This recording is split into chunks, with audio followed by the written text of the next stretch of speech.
tentang pemberantasan tindak pidana korupsi. Terlebih dahulu majelis hakim akan mempertimbangkan hal-hal yang memberatkan dan hal yang meringankan bagi diri terdakwa. Keadaan yang memberatkan. 1. Terdakwa saat menjadi Menteri Perdagangan, pemegang kekuasaan pemerintahan di bidang perdagangan, kebijakan menjaga ketersediaan gula nasional dan stabilitas harga gula nasional, terkesan lebih mengedepankan ekonomi kapitalis dibandingkan dengan sistem demokrasi ekonomi dan sistem ekonomi Pancasila berdasarkan Undang-Undang 45 yang mengedepankan kesetaraan umum dan keadilan sosial.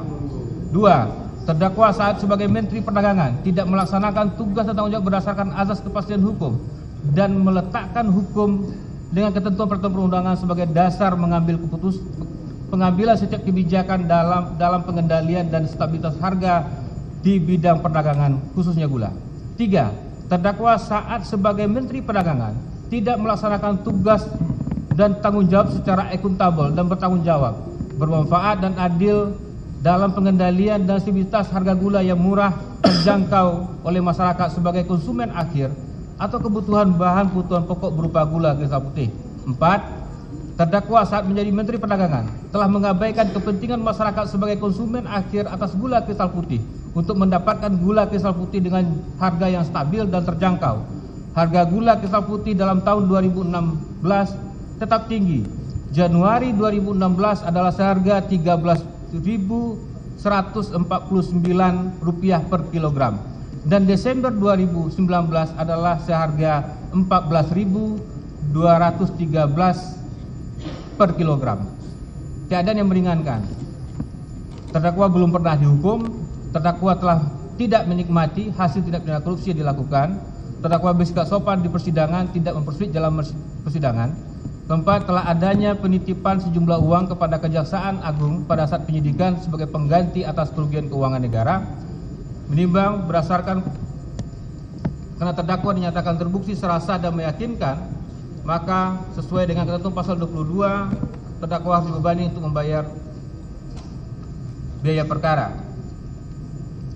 Menimbang pasal 2 ayat 1 Undang-Undang tentang Pemberantasan Tindak Pidana Korupsi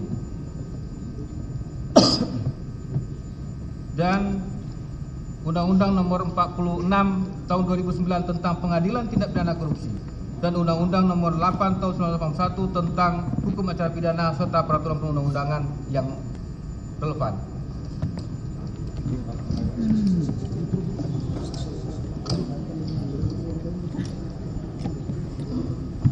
Kami lanjutkan. Mengadili. Duduk. 1. Menyatakan terdakwa Thomas Trikasilembong telah terbukti secara sah dan meyakinkan bersalah melakukan tindak pidana korupsi secara bersama-sama sebagaimana dalam dakwaan primer. 2. Menjatuhkan pidana kepada terdakwa Thomas Trikasilembong oleh karena itu dengan pidana penjara selama 4 tahun dan 6 bulan. Dan pidana denda sejumlah Rp750 juta dengan ketentuan apabila denda tersebut tidak dibayar maka diganti dengan pidana kurungan selama 6 bulan. 3. Menetapkan masa penangkapan dan penahanan yang telah dijalani oleh terdakwa dikurangkan seluruhnya dari pidana yang dijatuhkan tersebut. 4. Menetapkan terdakwa tetap dalam tahanan.